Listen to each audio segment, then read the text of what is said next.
सियासी ही लड़ाई नहीं होना चाहिए।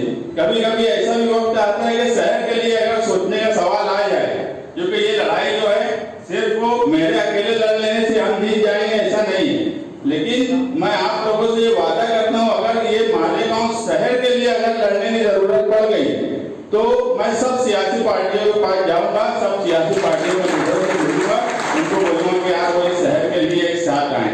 मालेगांव मुस्तफ़ा बंगार बाज़ार डायमंड कारपेट होलसेल रेट में यहाँ पर कारपेट दिया जाता है। हमारा पता याद रखें, मालेगांव मुस्तफ़ा बंगार बाज़ार डायमंड कारपेट।